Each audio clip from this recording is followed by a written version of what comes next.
Hello everyone, welcome to exam selection. Exam selection के online digital platform पर मैं सुनील एक बार फिर से आप सभी का हार्दिक स्वागत करता हूं।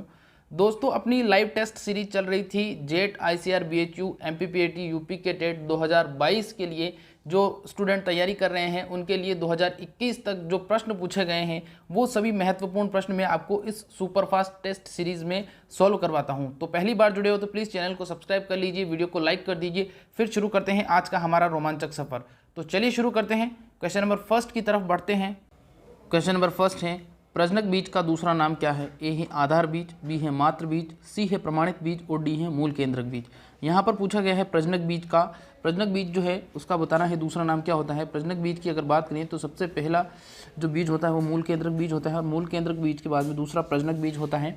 फिर यहाँ पर बात करते हैं प्रजनक बीज का, तो प्रजनक बीज का राइट आंसर क्या हो जाएगा? ऑप्शन नंबर बी इसका राइट आंसर हो जाएगा। मातृ बीज के नाम से भी इसे जाना जाता है। बिल्कुल, ये एक सुपरफास्ट टेस्ट सीरीज है बेटा, इसलिए आपको आंसर जल्दी देने हैं। फिर यहाँ पर अगला पूछा गया है कि प्रजनक बीज जो है उस पर किस रंग का टैग लगा होता है। प्रजनक बीज जो है उसका जो बैग होता है उसके बैग पर किस रंग का टैग लगा होता है? ए है आपका नीला, बी है आपका काला, सी है आपका सुनहरा पीला और डी है सफ़ेद। जवाब देना है यहाँ पर नीला, काला, सफ़ेद या सुनहरा पीला। यहाँ पर कमेंट करके आप लोगों को बताना है इसका आंसर क्या होगा। बिल्कुल, यहाँ पर अगर अपन राइट आंसर की बात करें तो इसका राइट आंसर हो जाएगा सुनहरा पीला। सुनहरा पीले रंग का टैग लगा होता है। फिर नीला जो है, नीला आपके प्रमाणित बीज पे होता है। सफ़ेद जो है आधार बीज पर होता है। अगला यहाँ पर बात करते हैं राष्ट्रीय बीज निगम की स्थापना। प्रश्न बहुत ही अच्छा है। प्रश्न पूछा गया है कि राष्ट्रीय बीज निगम की स्थापना कब हुई? बीज निगम की स्थापना का जवाब देना है। राष्ट्रीय बीज निगम की स्थापना कब हुई? तो देखिए option number B 1963। Option number B 1963 इसका राइट आंसर हो जाएगा। और ये कहाँ पर स्थित है? ये ध्यान रखना, ये नई दिल्ली के अंदर है। ध्यान रखना कहाँ पर स्थित है? नई दिल्ली के अंदर स्थित है।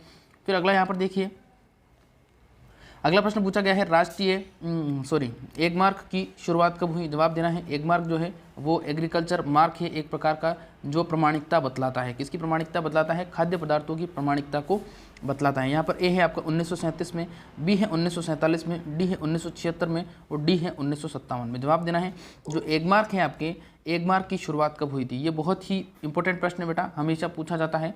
तो यहाँ अगर अपन इसके राइट आंसर की बात करें तो जो एग मार्क है, एग मार्क की शुरुआत हुई थी 1937 में। इसके अलावा बात करें 1937 में आपके इंडियन एग्रोनॉमी सोसाइटी जो है, अगर इसकी बात करें तो इंडियन एग्रोनॉमी सोसाइटी जो है वो भी आपके 1937 में ही बनी थी। ठीक है। फिर अगला यहाँ पर पूछा गया है, देखिए अगला पूछा गया है राष्ट्रीय बीज अधिनियम। यहाँ पर जवाब देना है बीज अधिनियम कब पारित हुआ? जवाब देना है बीज अधिनियम पारित कब हुआ? ए है 1966 में, बी है 1955 में, सी है 1977 में और डी है 1968 में। जवाब देना है राष्ट्रीय बीज निगम।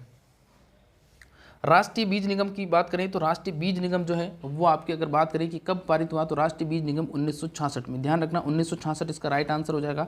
ये वेरी इंपॉर्टेंट है। फिर आगे बात करते हैं कि राष्ट्रीय बीज निगम के बाद में प्रश्न वो पूछ सकता है कि राष्ट्रीय बीज अधिनियम लागू कब हुआ, है ना। तो ये भी प्रश्न आपसे पूछा जा सकता है, राष्ट्रीय बीज निगम लागू कब हुआ? तो इसका जवाब देना है ए है 1966 में, बी है 1969, सी है 1988 और डी है 1972। जवाब देना है 1966, 1969, 1988 या 1972। जवाब देना है इसका आंसर क्या होगा? ए, बी, सी या डी। यहाँ पर अगर अपन राइट आंसर की बात करें कि बीज अधिनियम, तो बीज अधिनियम जो है वो आपके बना तो आपके कब था? बना तो आपके 1966 में था, लेकिन लागू कब हुआ? लागू की बात करें तो लागू आपके 1969 हो जाएगा। इसके अलावा कभी कभी पूछ लिया जाता है कि बीज नियंत्रण आदेश, तो ध्यान रखना बीज नियंत्रण आदेश जो है उसका आंसर हो जाएगा 1983। बीज नियंत्रण आदेश जो है 1983 में बना था। ठीक है। अगला यहाँ पर पूछा गया है राष्ट्रीय, या अपन यूँ कह सकते हैं कि कीटनाशी अधिनियम कब पारित हुआ? जवाब देना है कीटनाशी अधिनियम कब पारित हुआ? ए है 1968 में, बी है 1977 में, सी है 1970 और डी है 1988। बिल्कुल बेटा, जो बच्चे लाइव जुड़े हुए हैं सभी का मैं बहुत बहुत हार्दिक स्वागत करता हूं। सभी को गुड इवनिंग। बस मैं आप लोगों के कमेंट नहीं पढ़ सकता क्योंकि मुझे कम समय में ज़्यादा क्वेश्चन करवाने होते हैं ना, इसलिए सिर्फ आपको ये ध्यान देना है कि जो प्रश्न आपसे पूछा जा रहा है आपको उसकी तरफ कॉन्सेंट्रेट करना है और राइट आंसर का जवाब देना है ना। बाकी अपन जो अपनी लॉन्ग क्लास होती है 7 बजे वाली, उसमें अपन खूब डिस्कस करेंगे, कोई दिक्कत नहीं है। ठीक है। तो यहाँ पर अपन बात करते हैं राष्ट्रीय बीज अधिनियम की, तो कीटनाशी अधिनियम की। तो कीटनाशी अधिनियम जो है वो 1968 में। ध्यान रखना कीटनाशी अधिनियम की बात करें तो कीटनाशी अधिनियम जो है 1968 उसका राइट आंसर हो जाएगा। इंसेक्ट एक्ट की बात करते हैं अपन। अगला पूछा गया है कि भारतीय मौसम विज्ञान का मुख्यालय कहाँ पर स्थित है। जवाब देना है भारतीय मौसम विज्ञान का मुख्यालय ए है जयपुर में, बी है पुणे में, सी है पटना में और डी है देहरादून में। जवाब देना है राष्ट्रीय प्रश्न पूछा गया है कि आपका भारतीय मौसम विज्ञान जो है मौसम विज्ञान का मुख्यालय कहाँ पर है। अभी इससे संबंधित एक सवाल भी पूछा गया था बेटा, जो आप लोगों को पता होगा कि वहाँ पर प्रश्न पूछा गया था कि इंडियन मेट्रोलॉजिकल डिपार्टमेंट जो है उसकी स्थापना कहाँ पर हुई थी। तो यहाँ पर अगर देखिए अपन राइट आंसर की बात करें तो इसका मुख्यालय जो है वो पुणे में है, लेकिन इसकी स्थापना की बात करें तो सबसे पहले इसकी स्थापना जो हुई थी वो कोलकाता में हुई थी। तो ये इंपॉर्टेंट चीज़ बड़ा ध्यान रखना। अच्छा, इसके अलावा पूछ लें कि कृषि भारतीय मौसम विज्ञान, तो कृषि भारतीय मौसम विज्ञान जो है उसका मुख्यालय जो है वो नई दिल्ली के अंदर है। ठीक है, अगला यहाँ पर देखिए क्या है, अगला प्रश्न पूछा गया है सोयाबीन का उत्पत्ति स्थान। जवाब देना है आपको सोयाबीन का उत्पत्ति स्थान क्या होगा। ए है आपका चीन, बी है अमेरिका, सी है भूटान और डी है भारत। जवाब देना है सोयाबीन का उत्पत्ति स्थान। सोयाबीन का उत्पत्ति स्थान का जवाब देना है ए है आपका चीन, बी है अमेरिका, सी है भूटान और डी है भारत। यहाँ पर अगर बात करें सोयाबीन का उत्पत्ति स्थान तो बिल्कुल यहाँ पर राइट आंसर हो जाएगा ऑप्शन नंबर ए। इसके अलावा बात करते हैं भारत जो है वो बहुत सारी फसलों का है, लेकिन अमेरिका की बात करें तो अमेरिका में मेक्सिको की बात करें तो मेक्सिको जो है वो मक्का का माना जाता है। इसके अलावा जो सेंट्रल अमेरिका है वो आपके सूरजमुखी का माना जाता है। ये भी इंपॉर्टेंट चीज़ है, सूरजमुखी का ध्यान रखना। ठीक है, चलिए आगे बात करते हैं। अगला प्रश्न यहाँ पर पूछा गया है 1 हेक्टर में कितने वर्ग मीटर होते हैं। बहुत ही अच्छा प्रश्न है बेटा, 1 हेक्टर में कितने वर्ग मीटर होते हैं। ए है 100 वर्ग मीटर, बी है 1000 वर्ग मीटर, सी है 10,000 वर्ग मीटर या डी है 1 लाख वर्ग मीटर। जवाब देना है 1 हेक्टर में कितने वर्ग मीटर होते हैं, ए बी सी या डी। कमेंट करके बताना है इसका आंसर क्या होगा।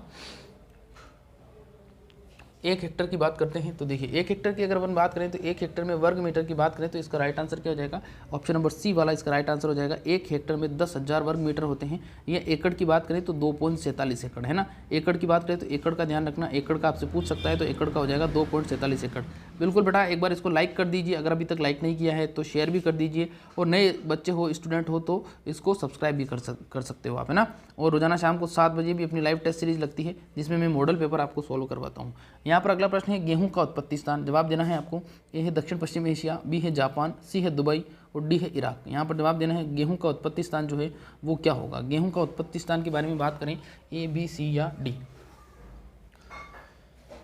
बिल्कुल बेटा, सबको कमेंट करके बताना है ना। यहाँ अगर अपन राइट आंसर की बात करें कि गेहूं के अंदर, तो गेहूं का जो उत्पत्ति स्थान है वो दक्षिण पश्चिम एशिया कहलाता है। इसके अलावा इस दक्षिण पश्चिम एशिया जो स्थिति है, इस स्थिति में आपका तुर्की देश आता है, तो ये भी आप लोगों को ध्यान रखना है। कहीं कहीं इसको एशिया माइनर भी लिखा हुआ है, तो ये एशिया माइनर भी आप लोगों को ध्यान रखना है, कहीं से भी प्रश्न पूछा जा सकता है। ठीक है, अगला यहाँ पर पूछा गया है प्रश्न, क्वेश्चन नंबर जो 31 है उसको वापस से रिपीट हो गया है, वो कोई दिक्कत नहीं है। यहाँ पर प्रश्न पूछा गया है पौधों के लिए आवश्यक पोषक तत्वों की संख्या कितनी होती है। पौधों के लिए आवश्यक पोषक तत्वों की संख्या का जवाब देना है। पौधों के लिए आवश्यक पोषक तत्वों की संख्या कितनी होती है। ए है आपका 21, बी है आपका 16, सी है 17 और डी है 9। जवाब देना है पौधों के लिए आवश्यक पोषक तत्वों की संख्या।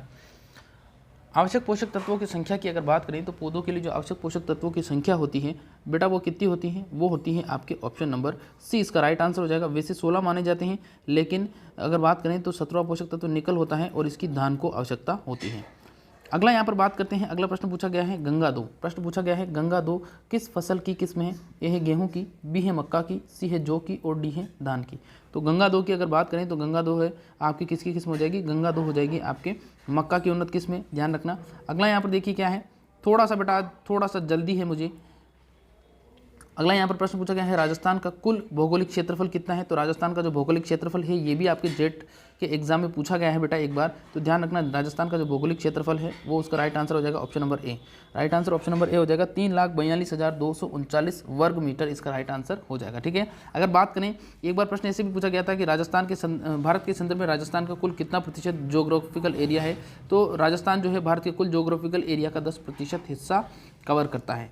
अगला यहाँ पर पूछा गया है कि निम्न में से कौन सा उर्वरक कार्बनिक उर्वरक है। तो निम्न में से कौन सा उर्वरक कार्बनिक उर्वरक है, तो इसकी बात करें अमोनियम सल्फेट, यूरिया है, एसएसपी है या डीएसपी है। तो यहाँ पर अगर अपन राइट आंसर की बात करें, बिल्कुल बेटा मैं आप सभी लोगों की बात करूँ तो सभी लोगों का जो तैयारी है बहुत अच्छी है, बस आप इसको शेयर करते रहिए। रोजाना आपको सुपरफास्ट टेस्ट सीरीज मिलती रहेगी। इसके अलावा मैंने बायोलॉजी की भी स्टार्ट की है, आप लोगों को पता है बायोलॉजी की भी स्टार्ट की है। तो बायोलॉजी का रिस्पॉन्स थोड़ा कल अच्छा नहीं था, लेकिन हो सकता है कि आज मैं आपको बायोलॉजी की फिर से एक क्लास प्रोवाइड करवा दूं। ठीक है, तो यहाँ पर अगला प्रश्न जो है निम्न में से कौन सा उर्वरक कार्बनिक उर्वरक है। तो यहाँ पर इसकी राइट आंसर की बात करें तो राइट आंसर इसका क्या हो जाएगा, ऑप्शन नंबर बी इसका राइट आंसर हो जाएगा। आगे देखिए क्या है, अगला प्रश्न यहाँ पर पूछा गया है, धान का खेरा रोग किस तत्व की कमी से होता है। तो आप लोगों को पता है कि धान का जो खेरा रोग है उसका प्रश्न आपके जेट 2021 में भी पूछा गया था। धान का खेरा रोग जो है वो आपके जिंक यानी जस्ता की कमी से होता है ना, धान का खेरा रोग जस्ते की कमी से होता है। अगला यहाँ पर प्रश्न पूछा गया है कि करण 3, बहुत ही अच्छा प्रश्न है, पूछा गया है करण 3 किस फसल की किस्म है। ए है जौ की, बी है गेहूँ की, सी है बाजरा की और डी है मक्का की। यहाँ पर करण 3 किस्म जो है ये भी जेट में एक बार पूछी गई थी बेटा, ध्यान रखना। तो करण 3 की अगर बात करें तो करण 3 जो है वो आपकी किसकी किस्म हो जाएगी, करण 3 हो जाएगी आपके जौ की किस्म में, ध्यान रखना जौ की ये किस्म हो जाएगी, ठीक है। अगला यहाँ पर पूछा गया है, देखिए पेगिंग अवस्था, बहुत ही अच्छा प्रश्न है। प्रश्न पूछा गया है पेगिंग अवस्था किस फसल से संबंधित है। पेगिंग अवस्था किस फसल से संबंधित है। ए है आपका मूंगफली, बी है ज्वार, सी है कपास और डी है मक्का। तो देखिए पेगिंग अवस्था की बात करें तो पेगिंग अवस्था जो है इसे अपन अधिकलन के नाम से भी जानते हैं, इसे अपन सुइया बनना भी बोलते हैं। तो इसका राइट आंसर क्या हो जाएगा, इसका राइट आंसर हो जाएगा ऑप्शन नंबर ए, पेगिंग अवस्था यानी कि मूंगफली का निर्माण प्रारंभ होना। अगला यहाँ पर पूछा गया है सफ़ेद लट। प्रश्न पूछा गया है सफ़ेद लट किस फसल का मुख्य कीट है। सफ़ेद लट के बारे में अगर बात करें तो आप लोगों को पता है मुख्य रूप से सफ़ेद लट मूंगफली का आपका राइट आंसर हो जाएगा। इसके अलावा आपका बाजरा में भी देखने को मिल सकता है, मक्का में भी देखने को मिल सकता है, ठीक है।